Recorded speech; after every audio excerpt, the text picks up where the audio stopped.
Okay, the next item of business is a debate on motion 17669 in the name of Willie Rennie on new plan for Scotland's teaching workforce. I'd invite members who wish to participate in this debate to press the request to speak buttons now or as soon as possible. I can advise the Chamber that there is very little time in hand. I call on Willie Rennie to speak to and move the motion. Up to 6 minutes. Mr Rennie. I find myself ill with worry of how I will pay my bills. My car is broken, but I cannot fix it. My rent is £1,000, but I cannot get a mortgage due to the uncertainty of work. I lost my mum in the first term of becoming a teacher, so have no other way of supporting myself. I cannot even gain money from Universal Credit, as casually working supply means I cannot claim anything. This is just one of many teachers who are crying out for this government to listen to their battle. A battle to do the job that they love, to educate young minds. Now, I hear reports, and they're quite stark reports. 170 applications for one temporary position. Lives on hold, unable to start their family, to get a house, to settle down. Older teachers sacrificing careers in industry for nothing. Teachers leaving the country just for some work. Thousands leaving the profession. The problem is most acute in primary. The Education Secretary, in her amendment today, blames local authorities. She says they are the employers, that they are responsible for local workforce planning. But councils are not responsible for the supply of new teachers. That is the job, through universities, of central government. Let me take the Chamber back to the last election when the SNP promised to cut teacher contact time by 90 minutes per week. They then promised to create 3,500 extra teachers to make that possible. So universities got busy educating those 3,500. But when the councils couldn't afford to recruit those extra teachers, there were few jobs for those extra teachers. Yet the newly qualified teachers kept on coming. The government failed to reach an agreement to cut teacher contact time, but the new teachers kept on coming. Then the government worked out that with falling school rolls, it didn't need 3,500 extra teachers to cut the 90 minutes, but they kept the new teachers coming. Just 1 in 4 newly qualified teachers now find a permanent teaching post. The government's own working group admit there are now 950 more primary teachers than jobs available.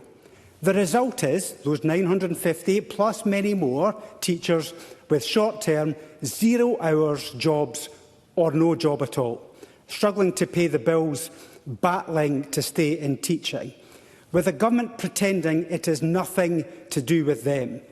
Failing to cut teacher contact time by 90 minutes, failing to deliver jobs for 3,500 extra teachers, failing teachers and failing the pupils. Even today, the Cabinet Secretary points to others, rather than accepting that this mess is of the government's own making. Now, when she stands up in a moment, the first few words the Cabinet Secretary should utter is, "I am sorry." She should apologise to all those unemployed and underemployed teachers. The next task is to solve the 90-minute teacher contact time promise and the 3,500 extra teachers shambles, and give clear guidance to the Teacher Workforce Planning Advisory Group. And whilst there are too many teachers in one part, there are not enough in another. Take secondary schools in Aberdeenshire. The Cabinet Secretary knows, because she's visited not so long ago, that they are short of science teachers, maths teachers, technical teachers, home economic teachers. Claire Rennie, no relation, from Fraserburgh Academy Parent Council, says that while this has been an issue for many years, it is now very much at crisis point. In the 2022-23 session, Aberdeenshire Council requested 48 secondary newly qualified teachers, but were only allocated 25 out of those 48. It got worse, as only 16 arrived, a third of what they asked for. In the following year, 66 were requested, only 18 were allocated, and just 12 started, a fifth of what they needed. And almost none arrived where they have the biggest shortages. The effect is cutting out subjects in schools, bringing in primary teachers into secondary schools, falling staff morale, declining pupil behaviour. And the problem is nationwide. Since the SNP came to power, there are 363 fewer maths teachers, 91 fewer physics teachers, 216 fewer computer science teachers, 180 fewer technical education teachers. Modern languages teachers have fallen by more than a fifth. So what are the solutions? The cash incentives are clearly not working. The teaching bursary of £20,000 for STEM and Gaelic has a poor take-up rate. The preference waiver payment for teachers to move to hard-to-recruit areas is not working either. Those payments must be revamped. And we need to look at what new teachers and where they are trained, as often they remain in those areas to teach. I appreciate the teacher workforce planning is not simple, but this government has made the situation a whole lot worse. Could you move the motion, please? I move the amendment in my name. Thank you. I now call on Jenny Agol-Ruth to speak to and move Amendment 17669.3. Up to 5 minutes, Cabinet Secretary. Presiding Officer, I move the amendment in my name. I thank Mr Rennie for bringing forward this motion today during Liberal Democrat time.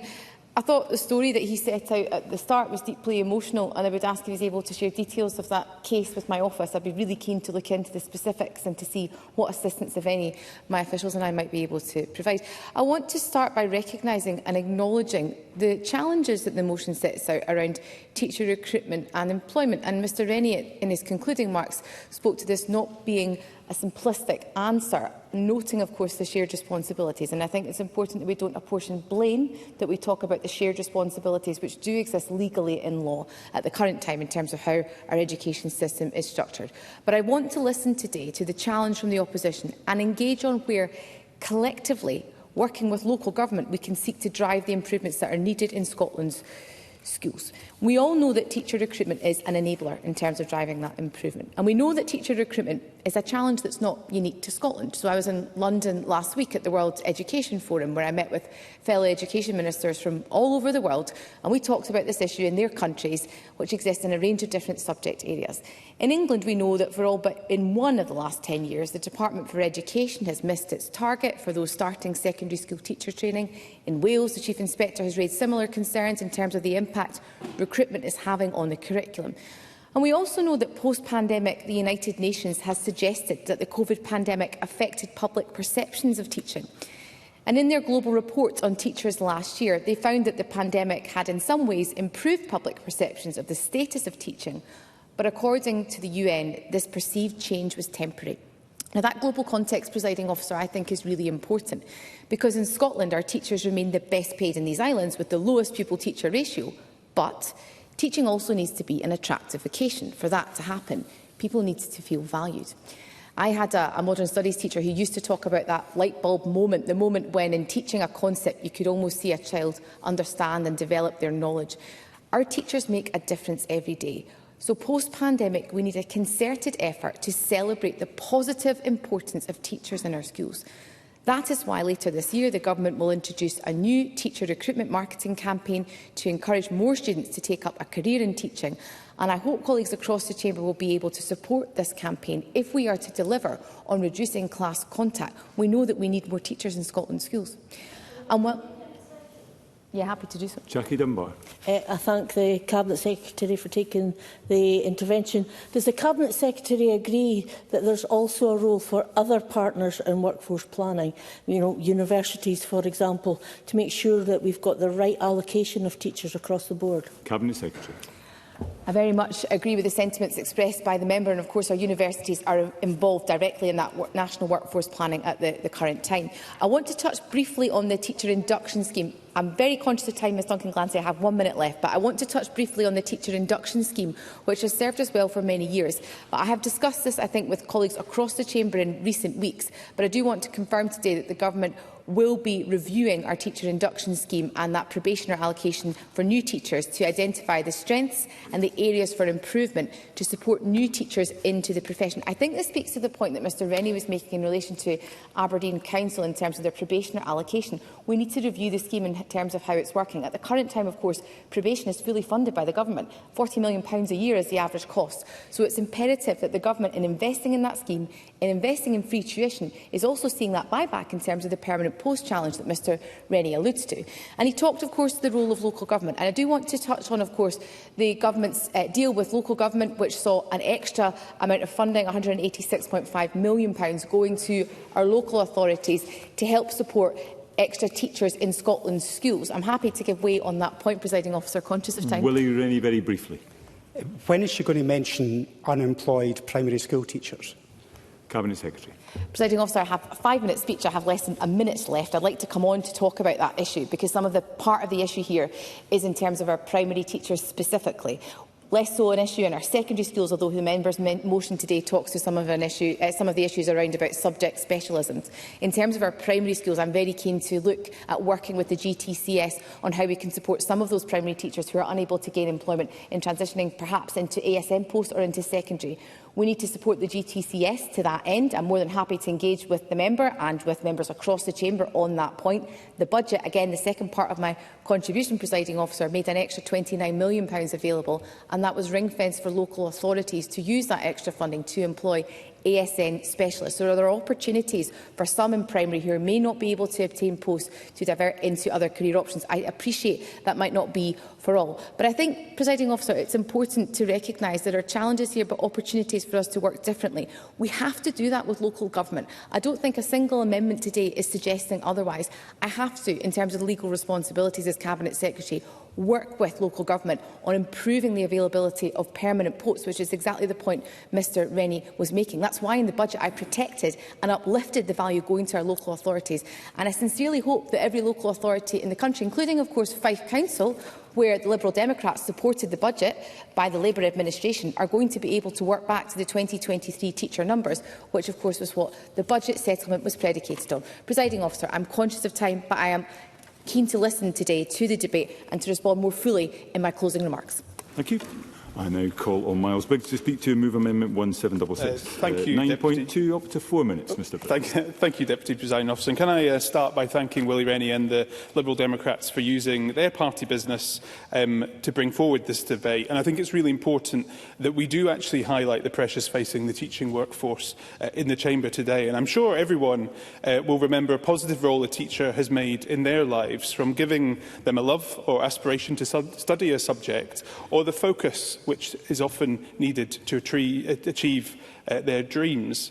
But the workforce challenge which Willie Rennie has highlighted in the motion are stark, and we need to accept that. And the pressures which that is then impacting on teachers in the school community, and the inability to deliver on pledges which ministers have made around non-contact time, are resulting in this not being met. And when SNP ministers did make a pledge to recruit 3,500 teachers, it wasn't made with COSLA to deliver it. It was SNP ministers saying they would deliver it in this term of Parliament, and with less than a year to go, it is clear that they will have failed.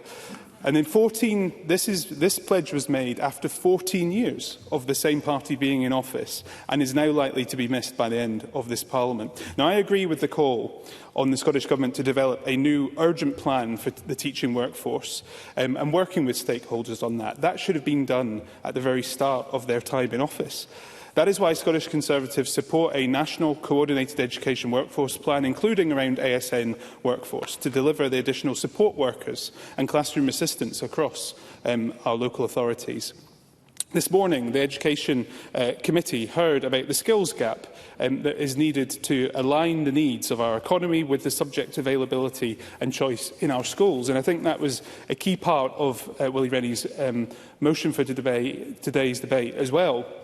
because we have real concerns around the sharp decline in the number of teachers in key subjects such as maths, physics and modern languages, and the targets which, again, government had set to train and recruit these.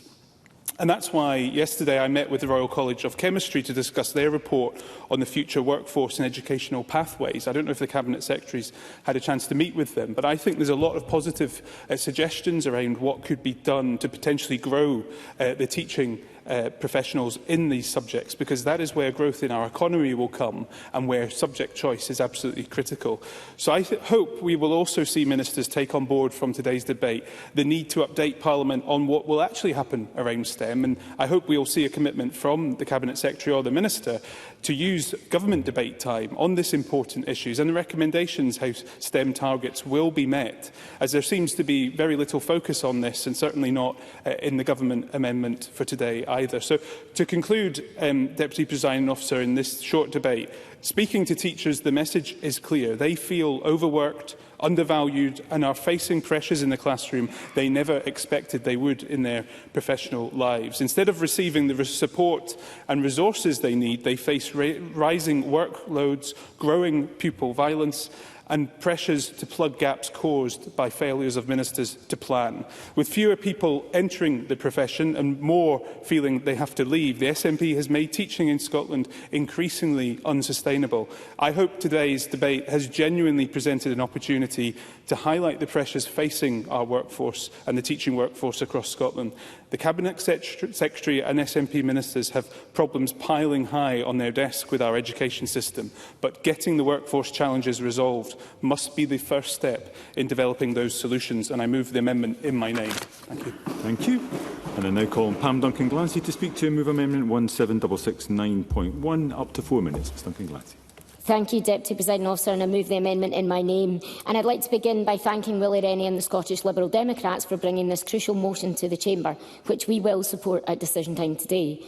Let me also say that Scottish Labour will be supporting the amendment in the name of Miles Briggs, but that we cannot support the Government amendment.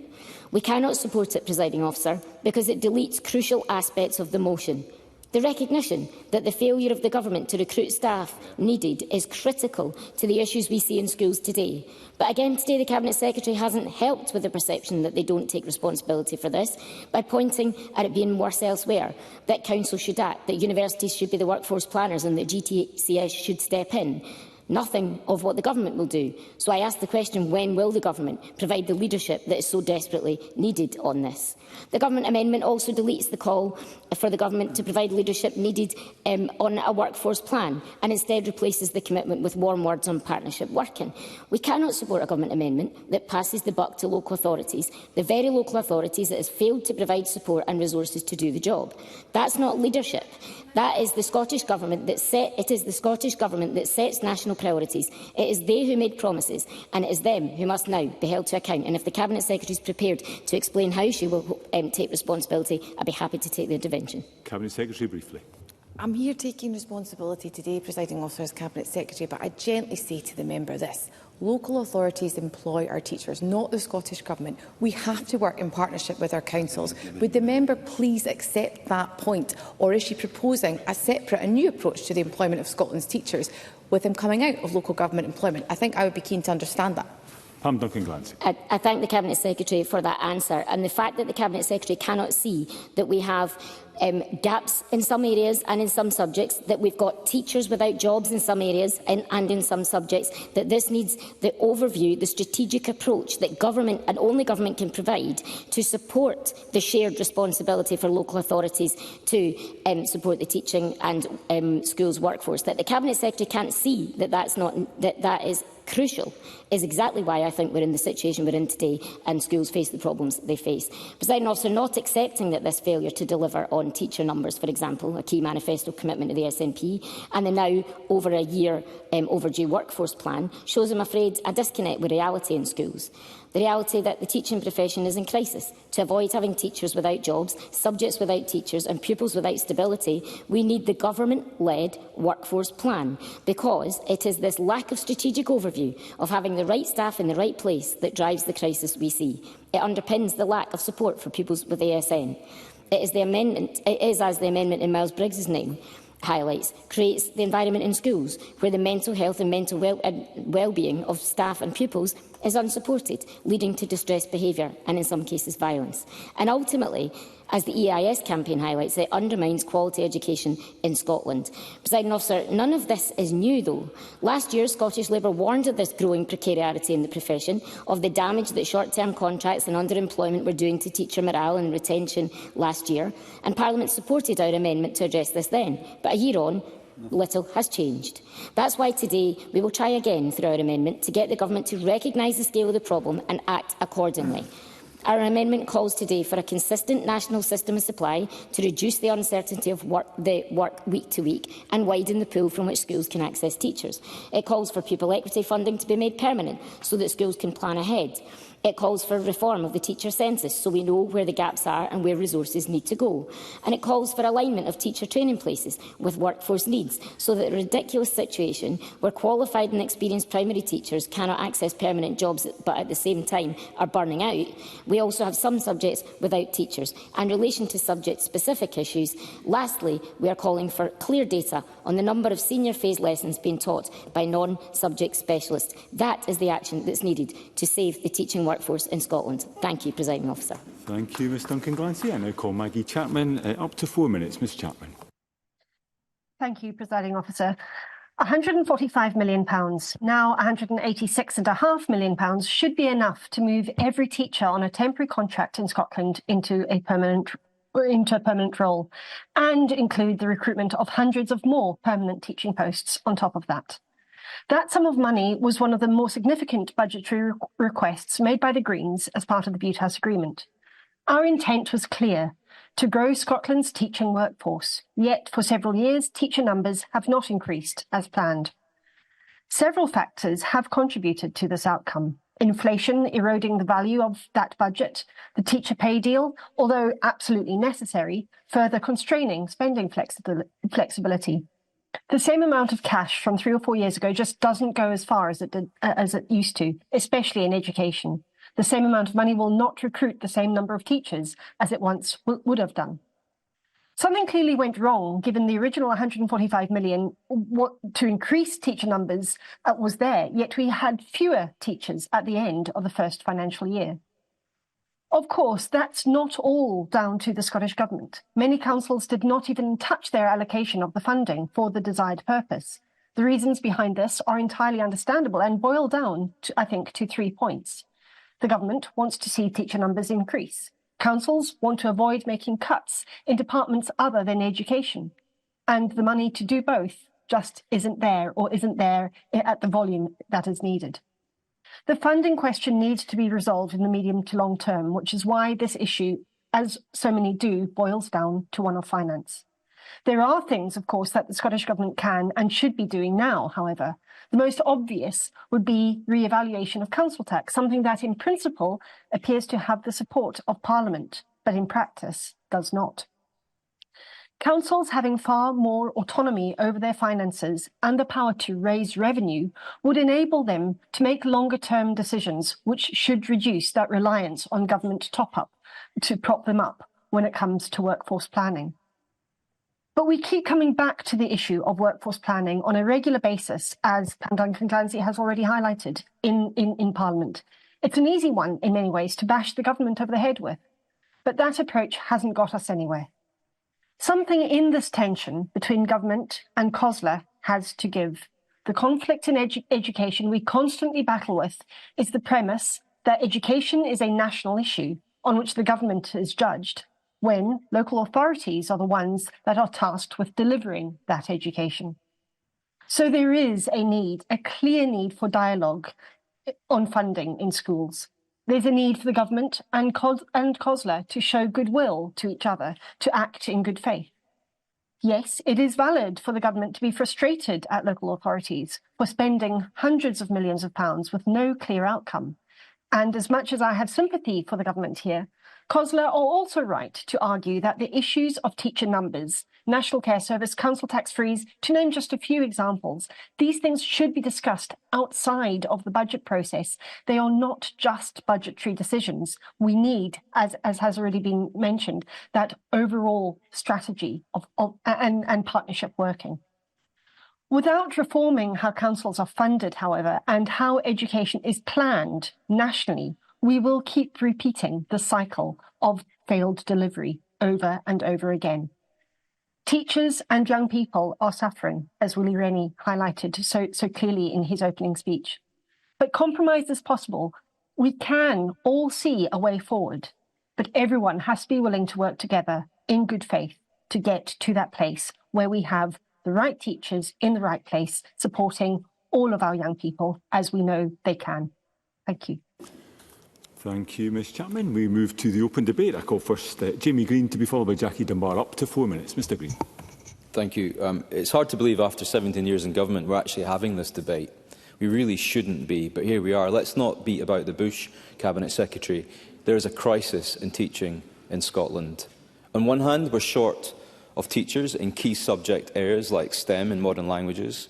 Yet on the other hand, we have an oversupply of teachers in primary schools. How can we reconcile that? I have not heard a single word of admission of the problem from the front benches. This is not a staffing issue. This is not a council issue. This is a planning failure. It's a whole system failure, and it is absolutely a government failure. Let's look at the facts, Cabinet Secretary. Since in 2024, there were 631 fewer teachers than just 1 year prior. And since 2008, the number of maths teachers is down by 12% in Scotland. The number of physics teachers down 8%. The number of computing science teachers, wait for it, down 25%. 25%. And every year, STEM recruitment targets are missed, whilst hundreds and hundreds of fully trained, good primary school teachers are sitting there unemployed. Let's look at Glasgow as an example. In 2017, 73% of primary school teachers went straight from probation into a permanent job. 73%. By 2023, guess what the number was? 10%. Just 10% went into a permanent job. Now, Jenny Gilruth says that our teachers in Scotland are the best paid in the UK. Well, that's all very well and good, but you need a job to be well paid. And that here is the problem that we're trying to raise this afternoon. The Cabinet Secretary says she has sympathy for those primary school teachers. I've got sympathy for them too. They don't want sympathy. They just want a permanent job. It's as simple as that. And what effect does all this have on pupils, more importantly? Multi-level teaching has increased dramatically. In one study in Dundee, 40% of classes had multi-level teaching at one point. That's an absolute disgrace.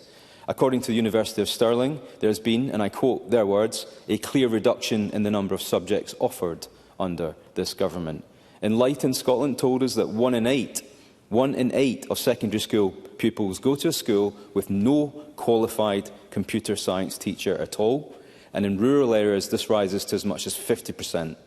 50% in our rural areas. No qualified computer science teacher. Every child in Scotland should have access to subjects like maths, sciences, computing and modern languages. We've heard of other teachers who've come to Scotland to make this their home and can't teach due to issues with GTC qualifications. Now, that's something we've been talking about for a decade in this place, and we've never been able to resolve that issue. It's not just bad for schools, it's not just bad for teachers, it's bad for the economy. We need those skills to be taught at the earliest possible age so that these industries of the future, renewables, fintech, AI, life sciences, it all starts in the classroom. If we've got no computing science teachers today, then we have no coders of tomorrow. If we have no physics teachers today, then we have no engineers tomorrow. There is a massive skills gap in Scotland, costing us hundreds of millions of pounds per year. Here's the answer. We need smaller class sizes. We need more teachers in secondary, and we need proper workforce planning where supply equals demand and vice versa in primary education. The context of this debate is a simple one. No teachers means no skills. No skills means no economic growth. And that all starts with accepting some responsibility by this government. Thank you. I now call Jackie Dunbar to be followed by Douglas Ross. Up to 4 minutes, Ms Dunbar. Thank you, Presiding Officer. I want to see every child in Scotland get the best possible start in life. Education is enough a big part of that best start. We have great schools and we have excellent teachers. We have a very good education system and we are committed to making it even better. But our education system does face challenges. The first of those is mentioned in the motion. We cannot commend our teachers enough for the work they do day in and day out. But we also have shortages of teachers in key subjects, as we've heard, especially in STEM subjects, science, technology, engineering and maths. I know from my own constituency, where the energy sector is a major employer, that you can never have too many folk going into these areas, and STEM graduates are highly sought after. It's from that very same pool that we need to encourage folk to move into teaching. And there is a big risk that this becomes a spiral.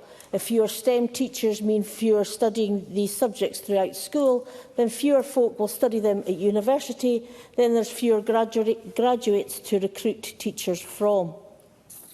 And the biggest risk to education is the immigration policies that are campaigned for by Nigel Farage and delivered by Keir Starmer. But I am keen to focus my speech today on solutions, on investment and on positivity. This financial year, our SNP government is investing more than £4.3 billion into Scotland's education. And I'll give Willie Rennie and his Lib Dem colleagues their due here. They voted for the budget that delivered this funding, unlike some. Councils are also getting £186.5 million this year to support this recruitment and the retention of teachers. There is £29 million of investment from the Scottish Government for additional support needs, which will include support for the recruitment and the retention of the ASN workforce. There is over £100 million to support modern and foundation apprenticeships. The Scottish Government's Teaching Bursary scheme provides bursaries of £20,000 for career changers wishing to undertake a one-year PGDE in hard-to-fill STEM subjects. And the Preference Waiver Scheme, which lets probationary teachers receive up to £8,000 on top of their probationary salary. That could see teachers receiving a salary of more than £40,000 for their first year in teaching. That's on top of support through the Pupil Equity Fund and on top of tuition being kept free in Scotland. No upfront free tuition fees and no backdoor tuition fees. But what does that funding and that funding from years gone by mean in practice? It means the number of school teachers in post in Scotland has increased by 6% since 2014. It means the poverty-related gap for young folk leaving school and going on to a positive destination has reduced by 60% since 2009. The number of Scots from the most deprived backgrounds entering university on full-time first-degree courses is now up 37%. It means around 400,000 apprenticeship opportunities have been provided to young folk across Scotland since 2008. It means Scotland teachers continue to be the best paid in the UK. It means Scotland has the lowest pupil-to-teacher ratio in these islands. It means Scotland has the highest school spending per pupil across these islands. The SNP is investing in Scotland's future. We are ensuring that young folk in Scotland receive a top-quality education. We are ensuring young folk can get the best possible start in life, and long may that continue. Thank you. Thank you, Ms Dunbar. I now call Douglas Ross to be followed by Alec Rowley. Up to 4 minutes, Mr Ross. Thank you very much, Presiding Officer, and I'm grateful to the Liberal Democrats for bringing this topic to the Chamber today to allow us to have another education debate. And I was thinking about the last education debate. We had no motion or amendment from the Government because they agreed with everything the Conservatives and the other parties were saying. We've got an amendment this time, so they've clearly got something to change. And I just have to wonder who they've done a deal with to get this through at decision time tonight. I noticed that one party is not represented in the Chamber. It will be interesting to see how they vote this evening. But then I had a look to see what is the Cabinet Secretary changing in this motion. What, is she simply adding to it, as the other parties are? No. She's cutting bits out of it. So what is the Cabinet Secretary seeking to remove? It's the words that further notes the failure of the Scottish Government to make sufficient progress on its 2021 commitment to recruit 3,500 more teachers. So does the Cabinet Secretary not believe there's been a failure? Does she think we are actually going to recruit 3,500 more teachers over the course of the remainder of this Parliament to meet that target? I don't know. Does Jenny Gilruth believe that? I don't think so. She explained today it's all to do with local authorities and such like, but that wasn't the issue when her immediate but one predecessor made that commitment. Because the Education Secretary at the time, who made this pledge to get it inserted into the SNP manifesto, was one John Swinney. Now, what's he gone on to do? Oh yeah, lead the government. So he can't even fulfil a commitment that he made as Education Secretary in a government he now leads. And I don't remember at the time an asterisk in the SNP manifesto to say subject to the agreement of the local authority, or when we're asking you to vote for this commitment, which was a very appealing commitment to make, but when you vote for this commitment and your local SNP candidate, please check with your local councillor if they endorse this. So what we are getting now are excuses. At the time, it was a bold commitment that once again this SNP government had failed to deliver on. And I was reminded as well when I was looking at that, it was just a year ago when I used to sit in the front bench and had a number of questions to the First Minister. I asked him 4 times if he would commit to that 3,500 additional teachers over the course of this Parliament, and he refused to do it on 4 occasions. So John Swinney, who's got more faces than a town clock, now seems to be saying to his government that we will accept that we're not going to meet this commitment, but it's not our fault, it's someone else's issue, and let's blame local government. And it is sadly the pattern that we are seeing from this SNP government. So I hope, more than listening today, as we've heard from the Cabinet Secretary, we actually get some answers. And we do need a new strategy and delivery of additional teacher numbers across Scotland, because our current teachers who do outstanding work are struggling under the pressure.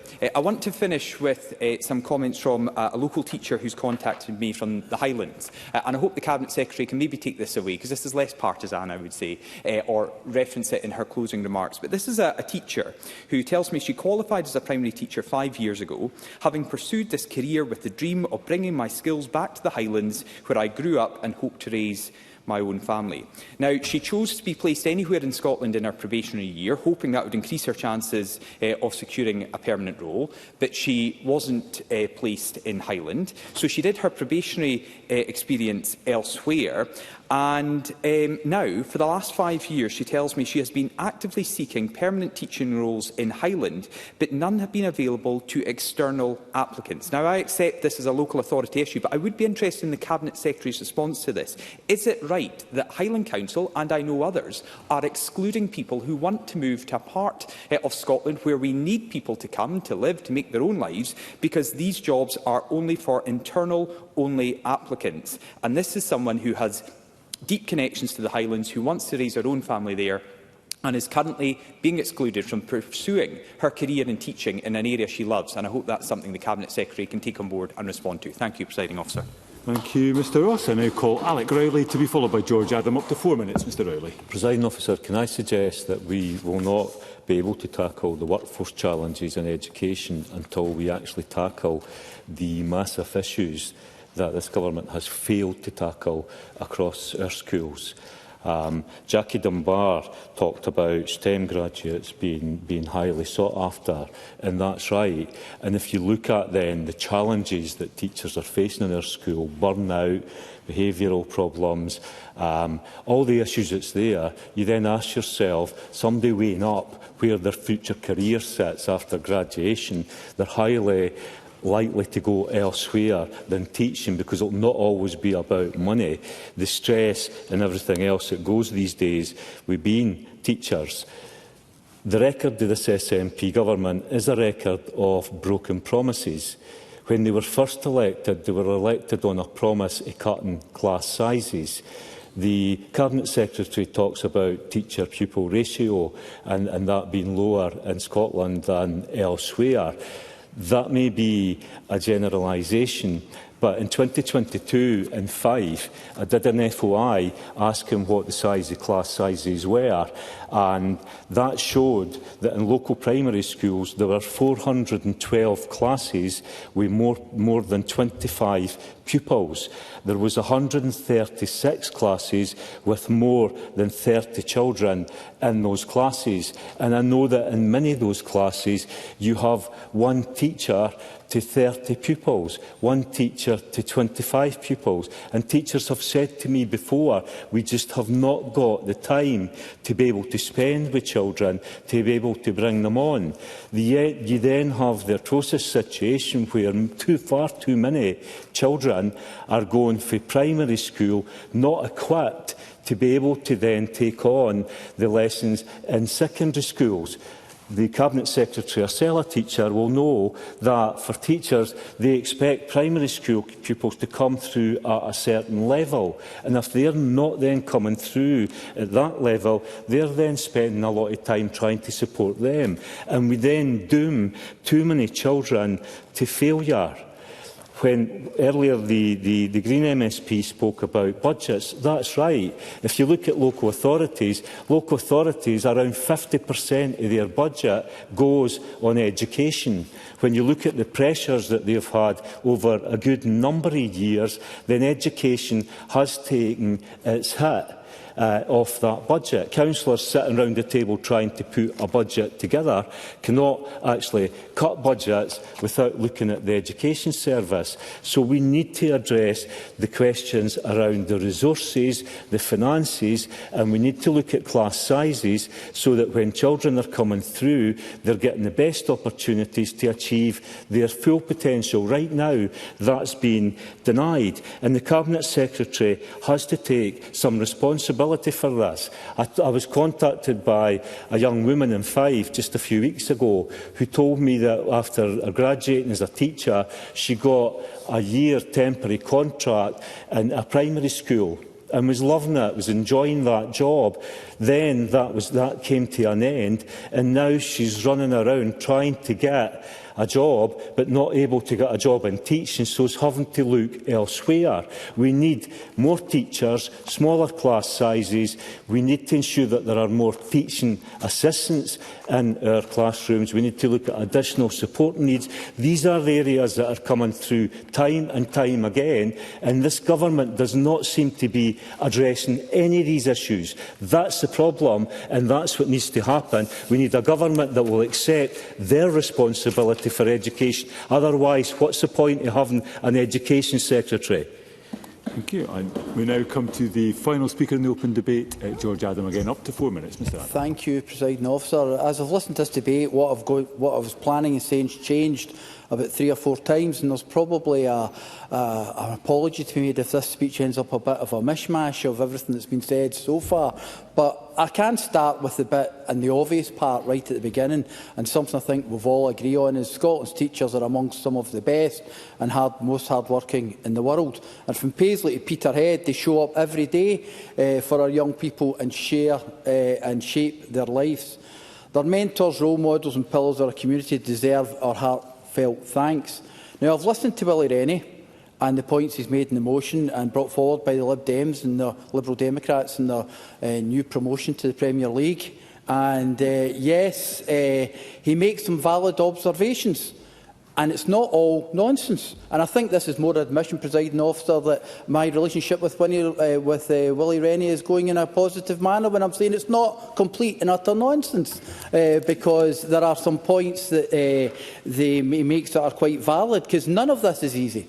None of this is easy. Let's not kid ourselves on that there's a silver bullet and there's an easy way to solve this. Well, I've been around this Education Committee in its many guises in all my time that I've been here, and I think you have to look at the fact that we need to sit down together and come up with solutions. And initially, I thought that's what this debate was about. Mr Rennie was perhaps a bit aggressive in his delivery, but coming from me, I suppose I shouldn't really talk about that.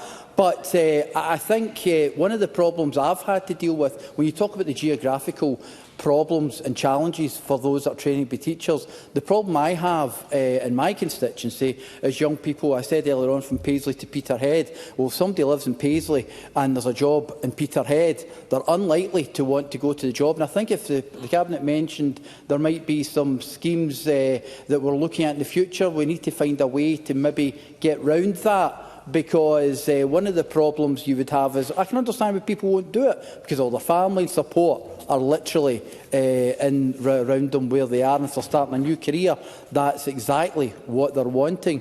So nobody is pretending that the teaching profession doesn't face challenges, because We all know the profession does. But what I do find surprising is the Liberal Democrat motion is framed in such a doom and gloom manner. I would say it undermines that much of the good work that our teachers are doing within our communities. And yes, I will. Willie Rennie, briefly. Does the member in his reasonable contribution recognise that the government have contributed to the surplus and therefore unemployment of primary teachers? George Allen. What I will say is it's our job here, my presiding officer, it's our job, I would say to Mr Rennie, is it's our job here to actually look at this solutions that we can work together to make sure, and I think the Cabinet Secretary has been open about that, how she's willing to work with yourselves and others to see how we can actually go forward with this. Because much of what's been said here today does ignore lots of the good work that the Scottish Government has done, and that's been real investment.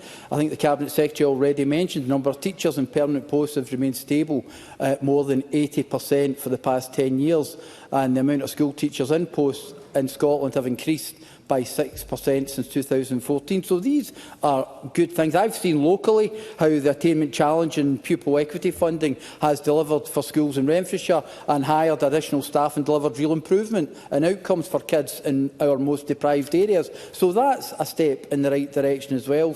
But, Presiding Officer, let's be honest, there is work to do, but we have to acknowledge that there has been much good. I've already said over 80% of teachers are in permanent posts, and we've got the lowest pupil-teacher ratio in the UK. Presiding Officer, the Scottish Government amendment is about partnership, evidence and ambition. It's about building a future where every child in Scotland, whether they're in Paisley, Perth or Portree, has access to brilliant teaching and the opportunity to thrive and be all they can be in life. Thank you, Mr Adam. We now move to wind-up speeches. I call first Maggie Chapman. Up to 4 minutes, Ms Chapman. Thank you, Presiding Officer. There's been some discussion this afternoon of the need for collaboration between national and local government to achieve a sustainable teaching workforce. The Liberal Democrat motion, which the Scottish Greens support, rightly highlights the failure to meet the 3,500 new teacher target, a shortfall this Parliament must come to terms with. But one key omission highlighted by the Cabinet Secretary and others is the role of local authorities. So it's good that the Government's amendment adds reference to the need for any new plan for the teaching workforce to include local authorities. That partnership working with our councils is crucial. As I mentioned earlier, I want £186 million to be used to recruit and retain teachers in our schools.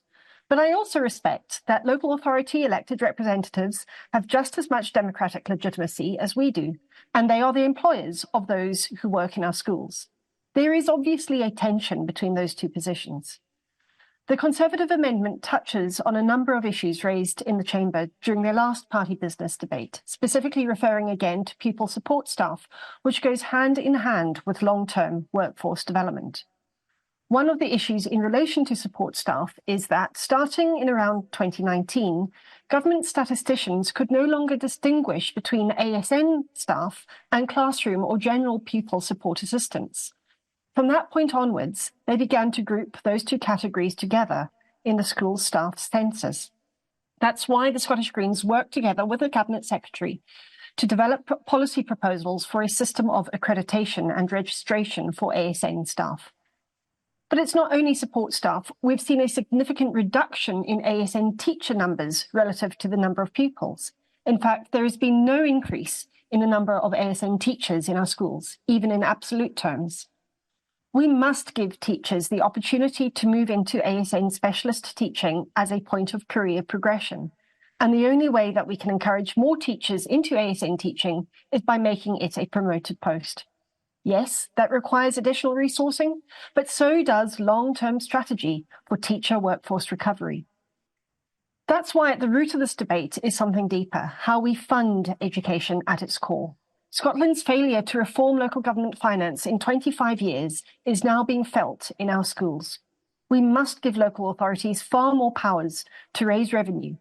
We should give them the option of using those powers if they wish and use them how they wish. It's not normal to have a tier of government that raises only about 20% of its funding. The Greens have put forward proposals for a carbon emission land tax, a demolition levy and a stadium levy.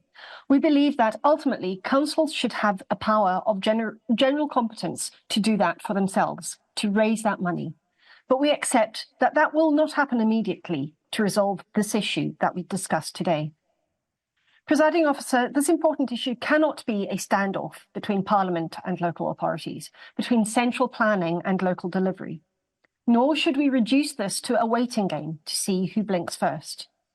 I'm glad to see an indication of forward movement from the government, but we can't support pupils without supporting teachers. We should not settle for reactive measures, nor can we support teachers without supporting councils. Neither can we support councils without reforming how we fund them. And that's where the long-term discussions must start. Thank you. Thank you, Ms Chapman. And I call Martin Whitfield again, up to 4 minutes, please. I'm very grateful, Deputy Presiding Officer. I make reference to my declaration of interest. Having been a primary school teacher and paid by local authorities, I launched into this session of Parliament. And it's been an interesting debate. And again, can I thank the Liberal Democratic Party for taking the opportunity to bring education into this chamber. And there has been agreement across this chamber that, I'll choose the word that is the lowest bar that we have, that the education environment is challenged because of the situation with regard to teachers and their workload. And we've had a lot of contributions that have pointed out that actually we need to address the quality of teaching as well as the salary to ensure that we can stimulate people, A, to stay in teaching, B, to come in teaching, and C, to see teaching as a positive, important career that actually has incredibly rewarding moments throughout your life. And the Cabinet Secretary, amongst others, absolutely acknowledged that. There has been another aspect of this debate which is also reflected in other debates about education, and it's the government's demand that everyone recognises that they don't employ teachers. I think everyone in this chamber acknowledges that the government does not employ teachers. That is the responsibility in the main for our local authorities. However, it is the Scottish Government's responsibility to create, to define, to manage the pool from which qualified teachers can be employed. The General Teaching Council Scotland has a responsibility for ensuring that teachers are adequately trained, properly up to the job, and are monitored throughout their careers to ensure that not only they meet that baseline, but those that carry additional responsibilities, that is reflected in their registration. But the actual numbers, and the Cabinet Secretary talked about the responsibility that she suggested universities have. Universities take that responsibility from the audit and from, in essence, instructions from the Scottish Government about forthcoming needs, because it's the Scottish Government that funds those places. It is the Scottish Government that takes... I'm going to tempt my learning once again, Mr Kerr, for a short Stephen Kirby. I just wanted to share with the member that whenever I've asked the Cabinet Secretary for numbers about newly qualified teachers, teachers in post, etc., they've got no statistics. This is a government that runs blind. No statistics. Martin Whitfield. I'm very grateful for that short intervention from Mr Kerr, because it actually allows me to move on to the next, which sits at the heart of not just this discussion, but discussions that we've had throughout this session about what is it to look to the teacher numbers that we need in the future. We had a challenge with the census coming late and the challenge of the numbers of children who actually need education, the ages that they are. But this data does exist. What hasn't happened at Scottish Government level is a proper and full consideration about what the needs, not of last week, last year, 5 years ago is, but what the needs going forward are. And we've heard about the fact that we have a number of teachers in primary education qualification who can't get a permanent job. They move from supply contract to supply contract, temporary contract to temporary contract. And the Cabinet Secretary talked about how can we make teachers feel that they are valued? Well, one way is to give them a contract. And if you are qualified as a primary school teacher in Scotland, registered under the GTCS, you can teach the entire broad general education, which takes you into high school, not even as an ASN specialist, not even as a teacher overseeing certain groups. You can teach in those S1, S2 areas, and that will deal with the comment that we've had that pupils going into high school are sometimes challenged at the levels there are. And in conclusion, Deputy Prime Minister, I would say, let us remember when the Scottish Government unilaterally lifted the expectation on what primary school pupils leave with, which then caused chaos in the high school because they couldn't make it. I'm grateful.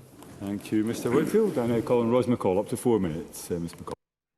Thank you, Presiding Officer. First of all, apologies to you and to Mr Rennie, the Liberal Democrats, and to the Chamber for my being late this afternoon. I'm pleased to close this debate, and I do thank the Liberal Democrat colleagues for bringing this to the Chamber today. It was October last year when we last debated teacher numbers, which was a Conservative Party business time, and disappointingly, we're 7 months on and the figures, percentages and problems are still current. None of the Scottish Government's protestations have worked. Everything we discussed and highlighted as an issue is still an issue. What ended up 186.5 million in ring-fenced funding for local authorities has not adequately stopped the decline of teacher numbers, and targets set for new teachers haven't been met. And that's an unacceptable situation. Teacher numbers, including early learning and childcare, has decreased by 1,688. The numbers of teachers in maths, computing science, technical education and physics all down. And what about those teachers that have graduated and are looking for permanent positions? In 16-17, over half the post-probation teachers found full-time employment, but by 23-24 it's less than a quarter.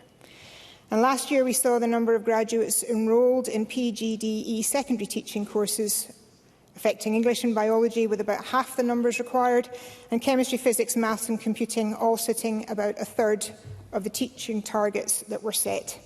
And what about primary school?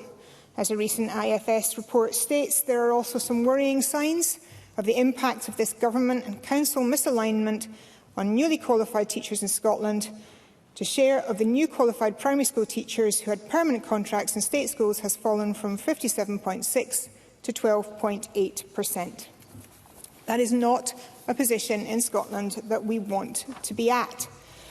Now, Maggie Chapman, in her remarks, talks of inflation issues and council tax concerns. And all these are about external issues, which highlights a financial problem. But it's not just financial that we need to be taking into consideration. There is the working environment. And what was it that Mr Winfield said? The working environment is challenged, I think it was. Jackie Dunbar highlighted the need for graduates in STEM subjects to move into becoming teachers. And Alex Rowley stated it perfectly well in his comments, that that's not just based on a salary decision. It's about stress. It's about behaviour in our classrooms. It's about contact hours. And both Pam Duncan-Glancy and Miles Briggs highlighted the workforce challenges and planning that we have, especially with ASN in our classrooms. And I have to say that I agree with George Adam when he was right by saying that the situation was about working to find solutions, I think was the word he used. It is about finding solutions. This is not about stating what the blockages are and where the problems are and how we do not move forward. We are better than that. Presiding Officer, as I mentioned in my contribution back in October, teachers go to work hoping to impart the love of their subject to children. But in Scotland, most teachers and school staff are witnessing and being subjected to considerable instances of negative behaviour. Our teachers are exposed to increasing levels of violence, and the plans put in place are simply not working fast enough. We need details on the consequences for this abuse, as they are so important to providing our teaching staff with the tools they need to address these issues. But until then, why would anyone want to work in that environment? It's a fundamental Conservative belief that education is the key to every person going on to achieve their full potential. Education is not only a powerful thing, but education is power. Power in oneself, power that comes from understanding and belief, power in one's own abilities to work through problems, and power is to know that you will provide yourself with a secure future. Quite simply, Presiding Officer, we've reached a teaching crisis in Scotland. The Scottish Government is so focused on promoting the same old solutions which don't work, they failed our teachers, our children and Scotland's future. Thank you. Thank you. Now call on the Cabinet Secretary. Up to 4 minutes, Cabinet Secretary. Presiding Officer, I welcome this afternoon's debate, and I share some of the sentiment that's been expressed this afternoon. I've been listening very keenly to members' contributions. I'm conscious I only have 4 minutes. I will try to respond to as many points as I am able to in that time. George Adam talked about solutions, and I want to come on to talk about those. And we've heard from some members suggestions in that respect. But I do think more broadly, when we talk about teacher shortages in terms of recruitment, we should be mindful that this is not just an issue in relation to STEM-based subjects, although I accept that's the content of today's motion. There are challenges in a number of subject areas, including my own. So we need to, I think, reflect on the position of teaching post-pandemic and the attractiveness of it as a profession, which was the point I was making in my initial contribution. Now, teachers, as we all know, are our most valuable resource in our schools, and Maggie Chapman was quite right to point to the extra funding that's been provided by the government's budget in relation to teacher numbers, and that funding has been uprated, and the funding for additional support needs. Now, that's a political choice taken by government, and it flows, therefore, that in protecting funding nationally, local councils should do likewise. And I was very pleased that through the budget negotiations we managed to arrive at a budget agreement with COSLA on that point. I want to come to touch on some of the points made by Ms Duncan Glancy. The Labour motion today, or amendment rather, speaks to a national supply system. I very much agree with her on that point. At the current time, we have 32 councils with 32 different approaches to recruitment.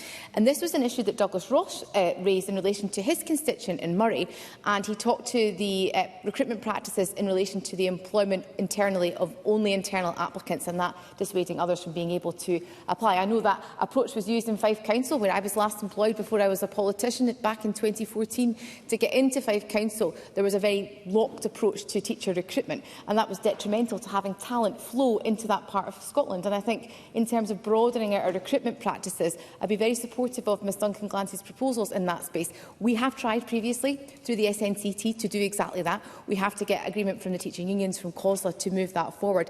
But I am absolutely up for pushing that forward if that's a position that Parliament supports today, because I think there are opportunities in that respect. And more broadly, in terms of the other points that were raised today, I'm conscious that I have 2 minutes, Presiding Officer. Mr Green made a number of points in relation to STEM subjects, and I've mentioned there are issues in a range of different subject areas. But I think the point he was making speaks to the language of entitlements. And that entitlement to the totality of our curriculum was a point that Louise Hayward flagged in her report back in 2023. We should have a democratic availability of entitlements in terms of subject areas. I want that to be the case in every school. I am reflecting and recognising that is not the case at the current time. So we need to be creative in our solutions today in terms of how we address that challenge. Now, Mr Green also touched on the relationship that the General Teaching Council for Scotland has in relation to their responsibilities with the teaching profession. I think there's an opportunity for us with the GTCS to look at this issue in more detail. I know that colleagues write to me on a regular basis in relation to the role of the GTCS in that respect. The ask on joint workforce planning, I think it's important to put on the record, is being led by the newly established Education and Childcare Assurance Board.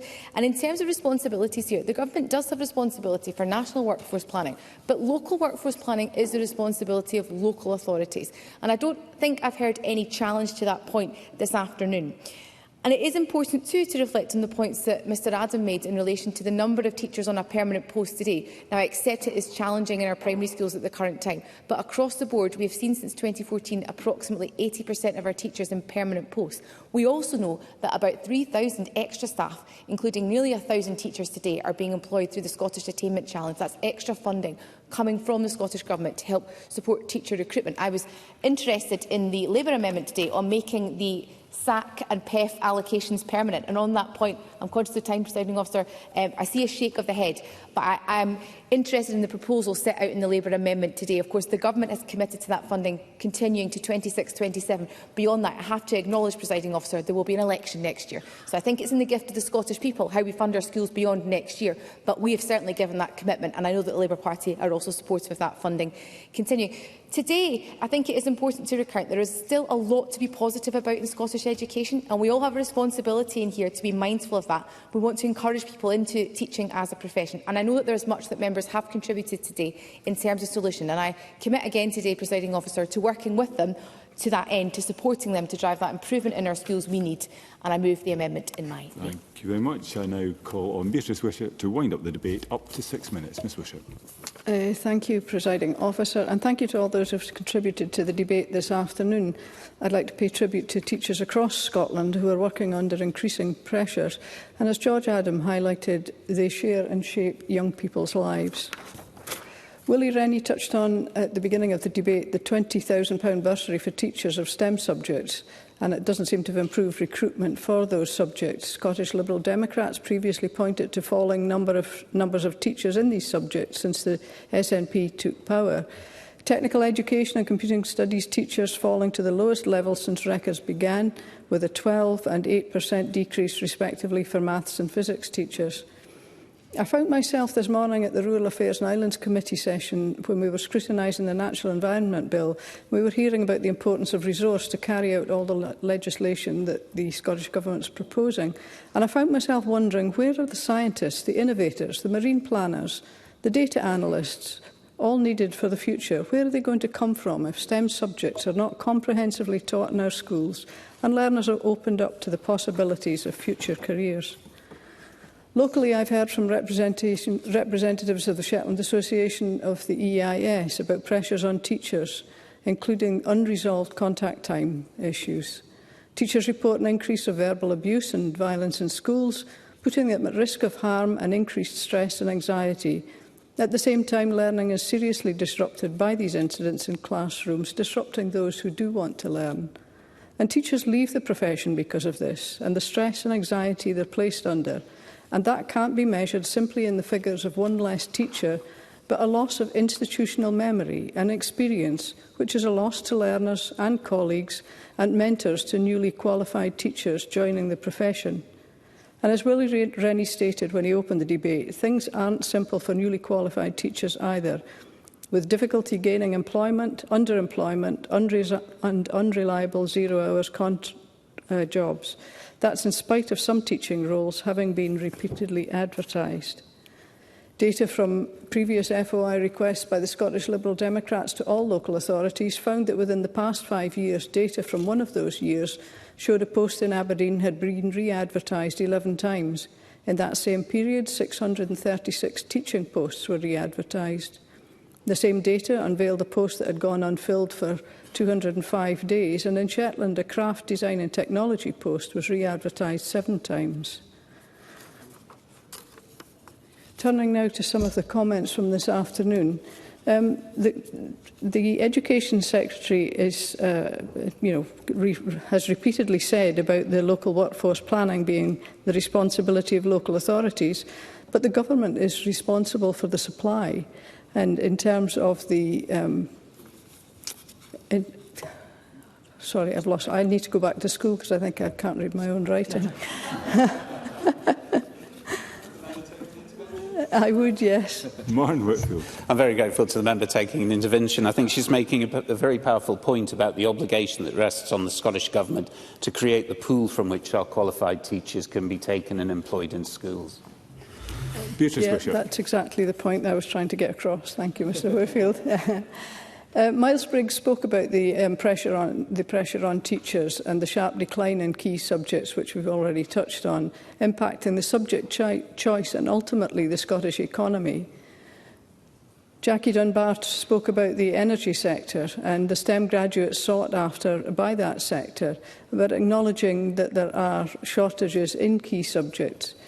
And Douglas Ross highlighting the words that were removed about the failure to recruit 3,500 teachers and Highland teachers being excluded from interviews due to internal-only applications.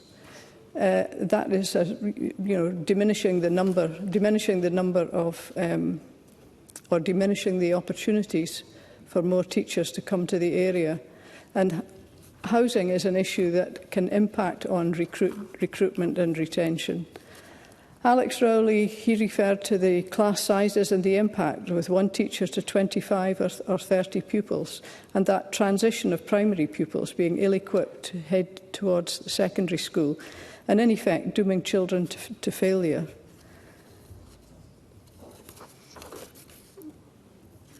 Recruitment and retention is a problem in rural and island areas, further impacted by a lack of housing, and it can make things difficult for those interested in moving to the islands, or indeed the Highlands, to take up teaching posts.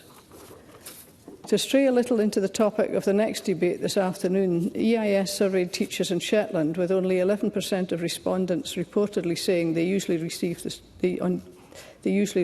support they need to teach learners with ASN. And within a decade, we've seen a 20% increase in ASN secondary learners.